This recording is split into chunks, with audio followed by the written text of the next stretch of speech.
पुण्यात्माओं, आज गाने सुनते हो आप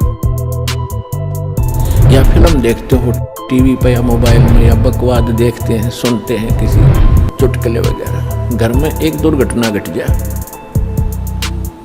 आप सुनकर दिखाइए उसने, वह फिल्म का गाना सुनकर दिखाइए फिर।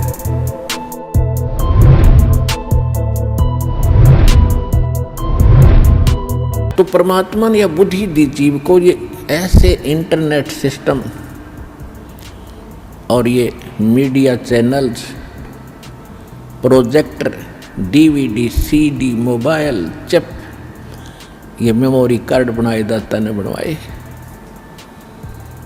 अब इसमें ठीक है, जो बकवाद करने वाले वो करते रहेंगे, बकवाद कर लेंगे, कितने दिन करेंगे।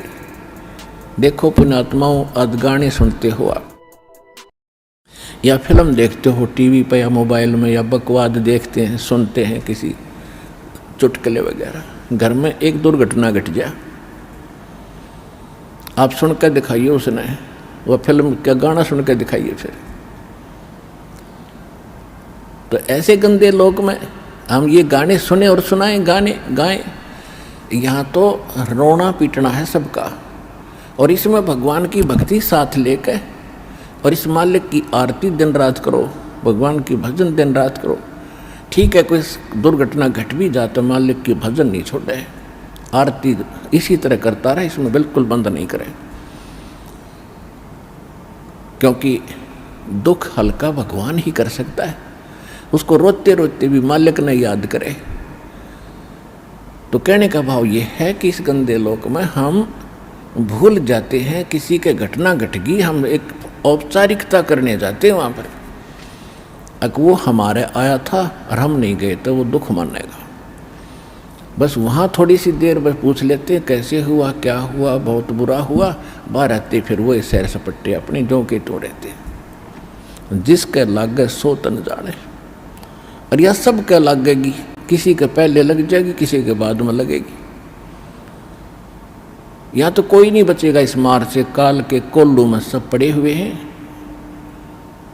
और एक दिन इसके पाठ के नीचे आपने आना पड़ेगा। परमात्मा कहते हैं चलती चक्की देख के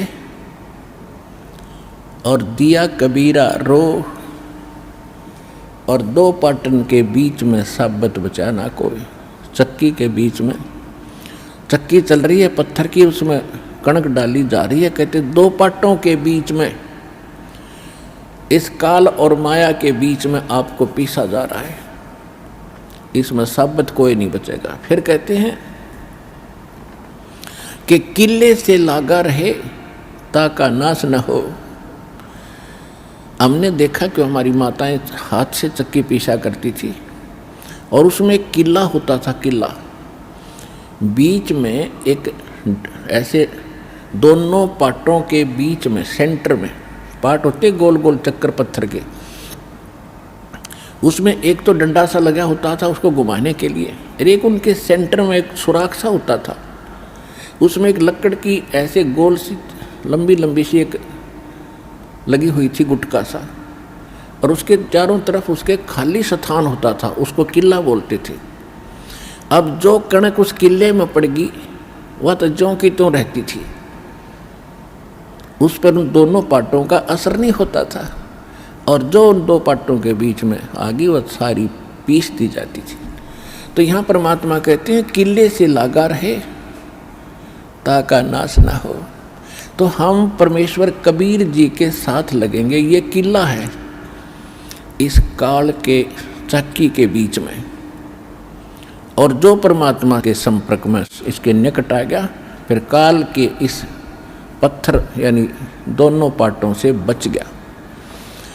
तो जो परमेश्वर कबीर जी की शरण में आप आ गए, तो आप उस काल के कोल्लू से, उस चक्कर से यानी पिसने से बच जाओगे। तो प्रसंग चला था कि हम परमात्मा कहते हैं झूठे सुख को सुख कह ये मान रहा मनबोध, ये सकल चबी ना काल का कुछ मुख में कुछ बोध। तो परमात्मा ने ये आग पहले नहीं लगने दी शिक्षा की, और कितना प्यार, कितनी आधीन्य, कितनी विनम्रता।